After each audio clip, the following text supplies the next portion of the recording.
Afternoon, Keith. Hey, how you doing?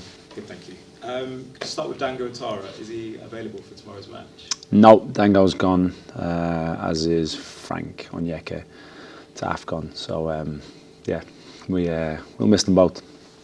Okay. And just with the other team news, is anyone kind of returning? I know Reece Nelson, you said, was close on the weekend, but will he be available? And anyone else? No, Reece won't make this one. Pushing as much as we can, obviously, within the limitations of the knock that he picked up. So he's not too far off, but I think tomorrow comes a bit too soon, unfortunately. Anyone else picked up any knocks since the Leeds match? A couple of little bits and bobs, but no, apart from the two boys going away to AFCON and Reece, we're probably going to be in around what we were. Tough game tomorrow.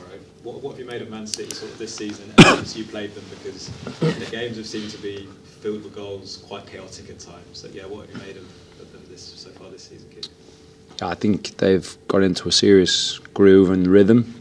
The table would suggest that as well. The way they've gone on a very consistent run and levels of performance, I think, have been really, really high. Some key individuals have obviously been very prominent in their performances and results. Goal scorers, the usual suspects, I suppose.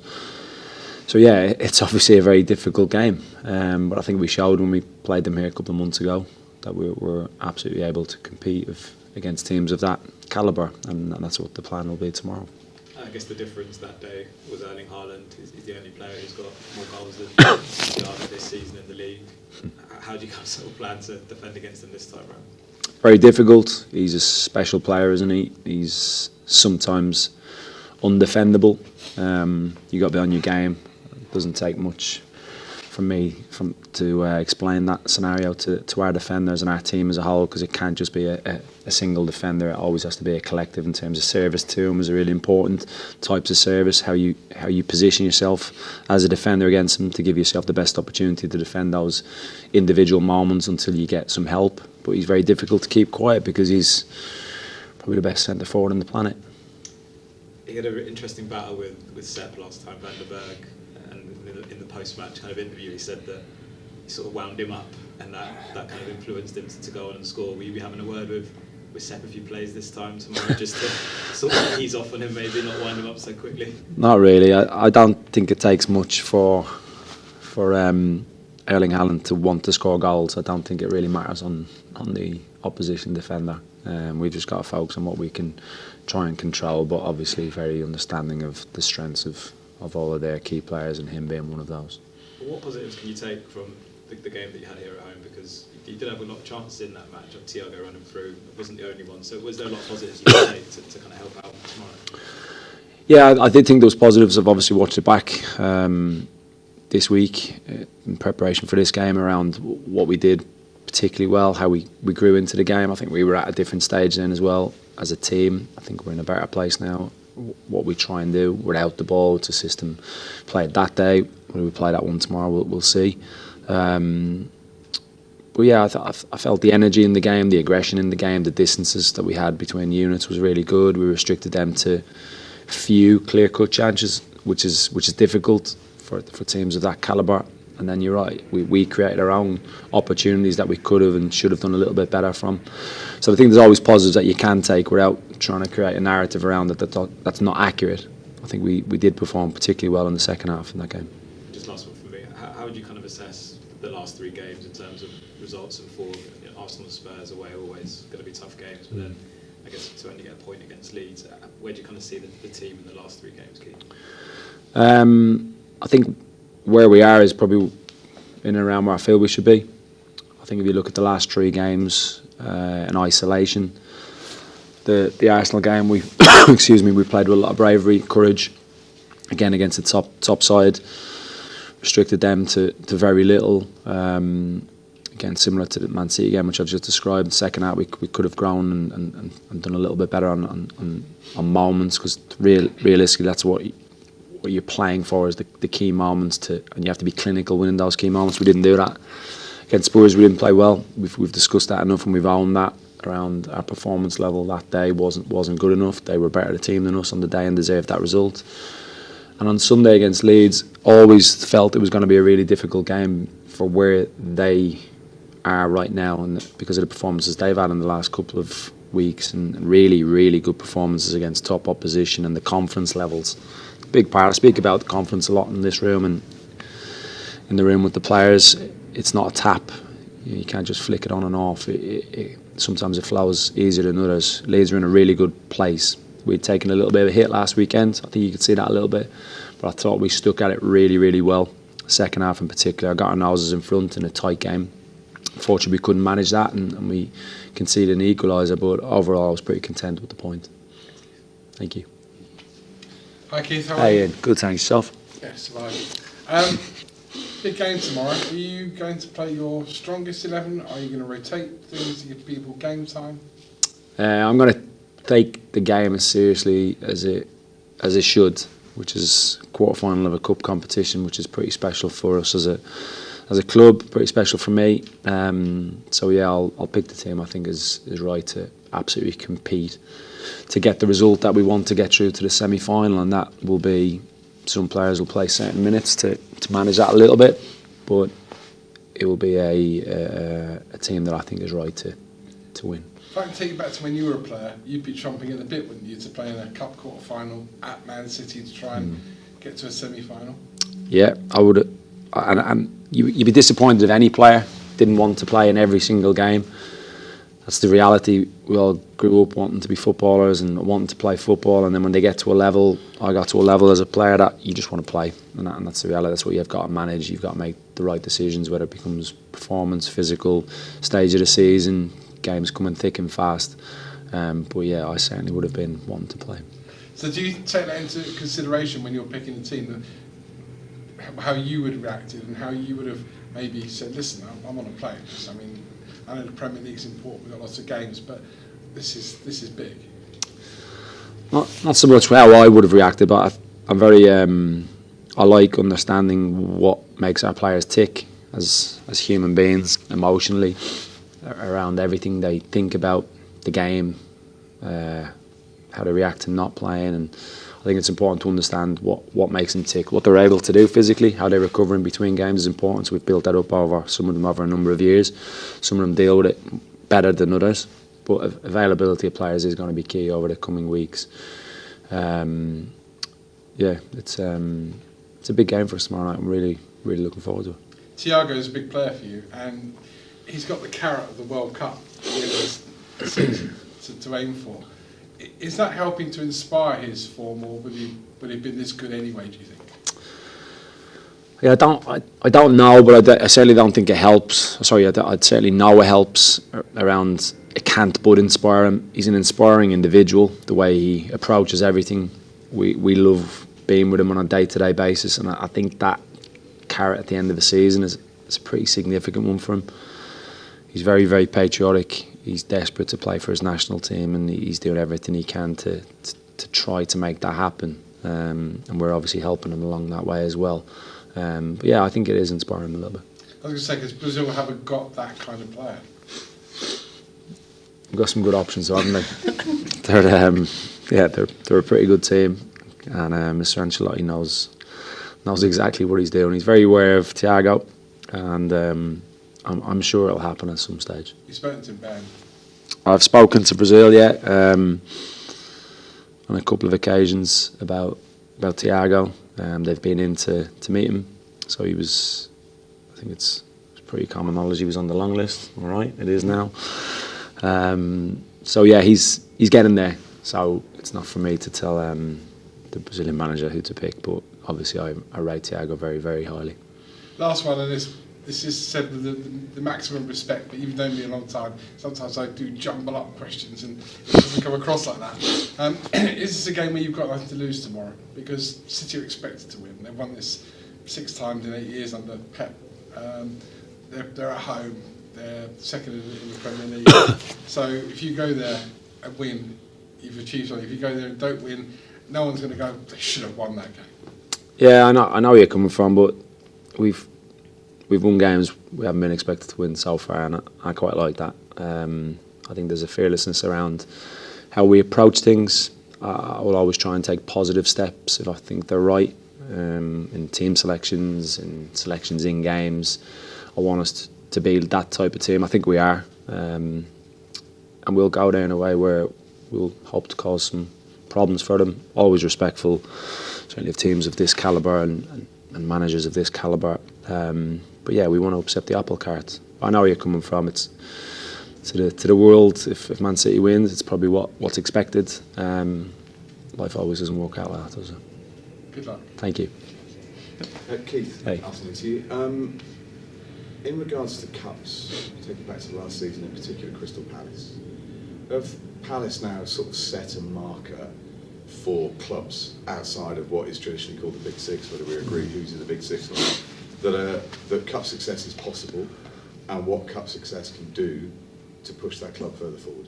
Yeah, I think so. I think it was good for the game. I enjoyed it from afar as a neutral, I suppose. When you're watching cup competitions, it's nice to see the lesser teams, because that's reality what it is. Them winning a trophy was massive for them and their history and their fans and what that brought, the whole feel of the club and putting the club on the map even more so than what it was. It's special times for that club. So you have to aspire to do things like that. I think it's why you're in the game. You want to achieve things. You obviously have to balance things and get things right for the bigger picture scenarios. But I speak about this quite often, about the game being about players and fans. Players want to play. Players want to win. They want to achieve things. Fans want to enjoy days out and big moments and see their team really trying to strive towards something as a collective. So yeah, it's a big game for us, and I'm doing everything I can to hopefully get us into the semi-final. And you mentioned, I think, on Sunday about the fact that this is another quarter-final, third in 5 years, including the semi-final in the lockdown year as well. Is there a degree of excitement out there when you talk to the players, as you say, like communicating with them, with everyone around the squad? Is there a sense of anticipation and excitement about what this game and a victory tomorrow night could mean? Yeah, I think I haven't seen them yet today. We're reporting a little bit later, but I think yesterday was still a little bit of disappointment around the game. We didn't see it out, and then you move forward then in the few hours that were together yesterday as they're recovering, and then we flicked the page on towards this game and this week, which is a really good week for us because of what you've just said. These opportunities don't come around too often. We've gone up and down the country to get to this point. We've been on the south coast to Bournemouth. We've been up to Grimsby. We've treated it with a lot of respect and we've treated it very, very seriously. Chris told me earlier, the fans didn't even see that semi-final. So we've been to one semi-final in our history, and it was during COVID. So fans haven't seen us play in a semi-final. So again, going back to it, players, fans, it's massive for us. Yeah, and again, it was a one-off. It was a one-legged semi-final as well. That was the other thing. So, you know, to have the opportunity of some of a semi-final at home at the GTEC as well is quite an inspiration. Does also the fact that I know you're disappointed with 1 point from the last 3 games, and you're still processing what happened at the weekend and why it didn't quite happen. But where you are currently at this stage of the season, 16 games played, 20 points, the halfway mark to the fabled 40 points.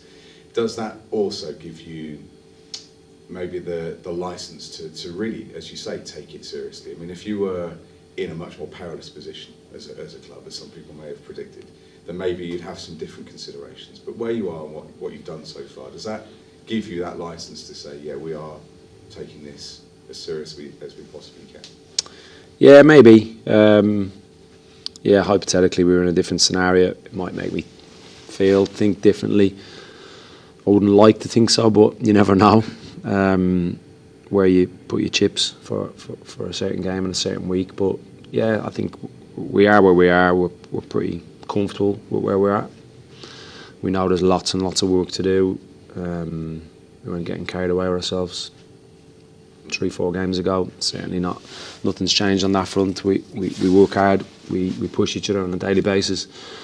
It's pretty simple, really. And this is pretty simple in terms of trying to go to Manchester City and formulate a game plan and togetherness and a spirit and everything that's going to be needed to produce a really, really good performance to unnerve them and make it uncomfortable for them to get the result that we want to get through.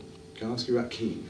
I mean, Dango obviously going away now, but I mean, maybe more opportunities for Keane. He's had less opportunities this season maybe in the previous couple of seasons. He filled in different positions, but he did start again on Sunday. Came off. Was that also an example of minutes? You're managing someone who with game time. Is this an opportunity for him now to maybe over the next few weeks force his way forward into those more starting? Yeah, I think so. I think it's a real opportunity for Keno. He's always been a versatile player. I did remind them of this, that I inherited him as a left back. It wasn't actually my fault. So he is a versatile player. He was very selfless last year in playing that position and playing it really, really well. I really liked him there, and watching his development and approach to it and bravery in which he played the game, and he obviously got a lot of game time. He'll naturally be frustrated with the minutes that he's at this season, but I do see him playing more minutes in the coming weeks, and I've got a lot of confidence in him. Really like him as a young man. He makes me laugh. He's a really good character around the place when he's in a good mood, not so much when he's in a bad mood. But yeah, he'll certainly get opportunities over the coming weeks. Can I just ask one about you on the sidelines? How important is it for you to be, this is a word or a phrase that's used so often now, but your authentic self, you, on the sidelines, rather than being someone who, sometimes people will say, you want to see this from a coach on the sidelines or that from a coach. How important is it for Keith Andrews to be Keith Andrews on the sidelines and just behave in the way that you behave and not be anything, not try and be anything that you're not? Yeah, I just am as I am. I think I said that in one of my first press conferences. I won't change. I will do things I think is the right thing to do. What that looks on the sideline, I've studied a lot of coaches for years and years. I've been to countless games in different capacities, and some behaviour I look at on the sideline I don't like. I think it's disrespectful. I think at one stage there was a slight cultural problem. I've seen it in different countries as well. I won't name the country because it'll get headlines, but I think there's a real cultural problem in terms of how the staff behave towards officials. I'm quick to defend officials because it's a really difficult part of the game, and they get enough criticism as it is. Of course there's frustrations within that, but I think underlying it all, you just have to be respectful towards people. And then for me on the sideline, I just try to be calm, because if I'm calm, I feel like I will make better decisions. So that's basically where it comes from. Just one final one for me, practical question. Are you travelling back on tomorrow night to then travel back up to Wolves on Saturday? No, we're staying up. So we made a decision a few weeks ago to, the logistics of it would have been a challenge in terms of recovery, tight between the two games, short week with the Sunday game against Leeds, etc. So we'll be staying up. It's almost like a mini camp though, isn't it? I mean, you can use that to your advantage, can't you? Drawing everyone together, team spirit, etc., etc. That's actually potentially a positive. Yeah, I think so. It's not like I've been involved in squads before, maybe as a player as well, where not everyone loved each other. I think the lads and staff got on pretty well, so I don't see it as much of a challenge on that front. So it'll be nice to spend a bit more time together. Brilliant, thank you. Thank you. Good luck tomorrow. Anything from John? Thank you. Hey, John. Just following on from about Lewis Potter about his versatility. Just wondering, can that almost be not a hindrance, but from a player's point of view, that they can play so many positions as opposed to tying down one position, if that makes sense?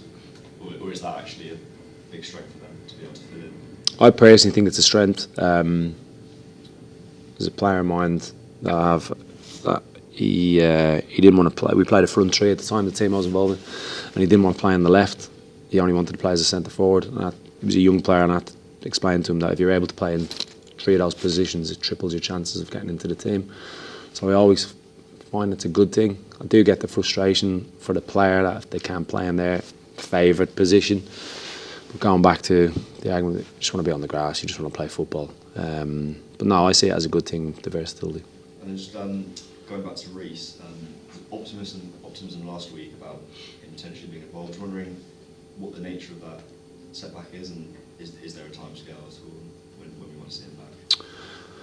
Yeah, maybe it was optimism. There definitely hasn't been a setback. It was just a case of whether we felt it was right. And we've looked at his training loads and where he's at, and it would have been a little bit of a risk, we feel, and we want to get him back and keep him back. So he's working really hard behind the scenes. So it shouldn't be too much further.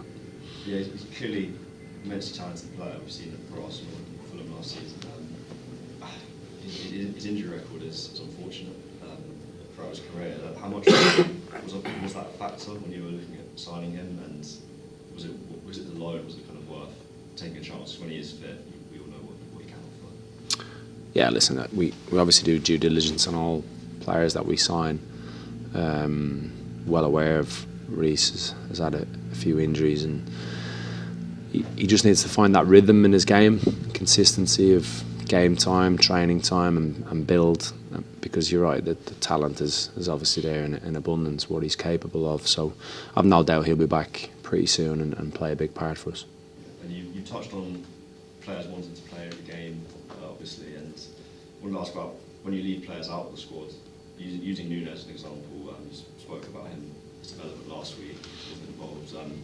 How challenging can that be, and how do you kind of approach that as the head coach? Just communicate, really, explain it. Players won't always like the reason for it, but I think it's important that they know where I'm coming from and they understand it. Younger players is obviously easier than senior players because normally there's a development plan path in place for them. Gustavo falls into that category. We've been building him, obviously, building his robustness. His training levels have gone really high, and he's starting to show in training, B-team games, and again he will be one over the coming weeks that I think we will see a little bit from.